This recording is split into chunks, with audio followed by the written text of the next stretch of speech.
چند ہی روز قبل ہم نے دیکھا کہ سویڈن کے اندر پھر سے قرآن کی بے حرمتی کی گئی. پوری دنیا میں اس کی تردید ہوئی ہے اور اس کی مخالفت میں احتجاج ہوئے ہیں. لیکن کیا بات ہے پتہ نہیں. اب اتنے بڑے بڑے واقعے ہوتے ہیں لیکن جس انداز میں اس کی مذمت ہونی چاہیے ہم دیکھ رہے ہیں کہ ہمارے ملک کے اندر مسلمانوں کا جذبہ ایمانی اب سرد ہوتا چلا جا رہا ہے. کہ جس انداز میں ہم پہلے دیکھتے تھے کہ ہر مدعے کے اوپر ایک احتجاج ہوتا تھا، اپنی مذمت کو ریکارڈ کروایا جاتا تھا، آج کل یہ چیز نہیں ہو رہی. بالخصوص میں اپنے شہر میں تو دیکھ رہا ہوں یہ چیز نہیں ہو رہی ہے. تو میں نے اس کے اوپر بہت غور کیا تو پتہ لگا کہ روز بروز جو ہے ہمارے ایمانی حرارت جو ہماری ہے سرد پڑتی چلی جا رہی ہے. اور پوری دنیا کے اندر بار بار یہ جو قرآن کے تعلق سے معاملات ہو رہے ہیں یا نبی اکرم صلی اللہ علیہ وسلم کی ناموس کے تعلق سے جو معاملات ہو رہے ہیں، اصل میں دنیا ہمیں چیک کرتی ہے کہ تمہاری ایمانی حرارت کتنی بچی ہے. تو اس لیے میرے عزیزوں، زندہ ہو تو کم سے کم مخالفت کرنا سیکھ. زندہ ہو تو تھوڑی تو حرکت کرو. کہ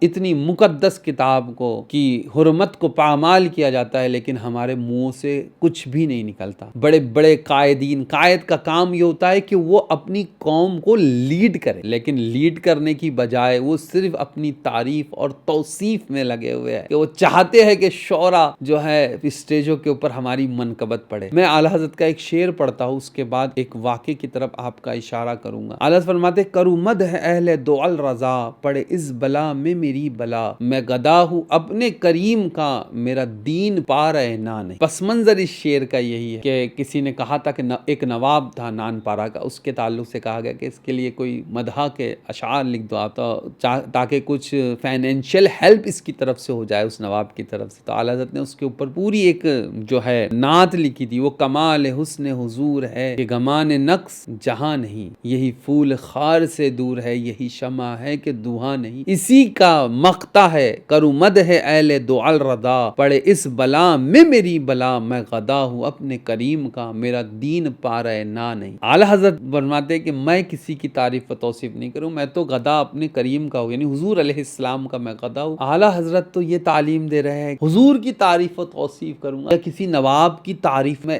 کس لیے کروں؟ اس لیے کہ اس سے چند ٹکڑے حاصل ہو جائے. فرماتے میرا دین پا رہے نا، پارا کہتے ٹکڑے کو، نان کہتے ہیں روٹی کو. میرا دین جو ہے وہ روٹی کا ٹکڑا نہیں ہے. فرما رہے اعلیٰ حضرت آج شاید اسٹیجوں کے اوپر ایک پیر کے سامنے دوسرے پیر کی تعریف اتنی کر گزرتے ہیں اس لیے کہ مجمع آڈینس کیسا ہے اور وہاں سے کتنی نوٹ ہم بٹور سکتے ہیں اس جستجو میں. پھر اس کے بعد میں جھگڑا بھی ہو جاتا ہے کہ ان شعراء کے لیے سب کچھ جو ہے وہ مال ہے، ایک موٹا نذرانہ چاہیے اور اس موٹے نذرانے کو لے کر ہمیں عیش کی زندگی بسر کرنا ہے. بتائیے، قرآن کے اوپر حملہ، قرآن کی بے حرمتی ہوتی ہے اور ناموس رسالت پہ حملے. کہاں ہوتے ہیں یہ لوگ؟ دو چند لوگ ہوتے ہیں اس کے اوپر کام کرتے ہیں. اللہ اچھا رکھے رضا اکیڈمی کو، بیچاری ہر مسئلے کے اندر پیش قدمی کرتی ہے وہ. لیکن یہ لوگ کہاں ہوتے ہیں اس وقت جو موٹے موٹے نذرانے لے کر نعتیں پڑھتے ہیں اور کیا کہتے ہیں گویٹ قسم کے یہ لوگ. شعرا تو میں ان کو کہنا بھی نہیں چاہتا. کہاں ہے اعلیٰ حضرت کی فکر؟ کہاں ہے؟ اور تم کہاں ہو؟ صرف پیر صاحب کی تعریف اس لیے کرتے ہیں کہ آڈینس ان کی مرید ہے اور وہ جھما جھم نوٹوں کی بارش تم پہ کر دیں گی. تو یاد رکھیے یہ جو عارضی زندگی ہے یہ بہت مختصر سی ہے. اور ایک مفتی کا تو میں نے بیان سنا جس نے نذرانہ، موٹا موٹا نذرانہ لینے پر حدیث لا کے رکھ دی. کہا کہ دیکھو یہ صحابہ کی سنت ہے کہ وہ کیسے موٹے موٹے نذرانے جو ہے نعت خواہوں کو دیتے تھے. تو ہم کو بھی دو، ہم نعت خواہوں کو بھی دو اور ہم جیسے خطیبوں کو بھی دو موٹے موٹے نذرانے. لیکن قوم کا حال یہ ہے کہ بقرعید گئی ہے جناب چند روز پہلے اور یہ ہمارا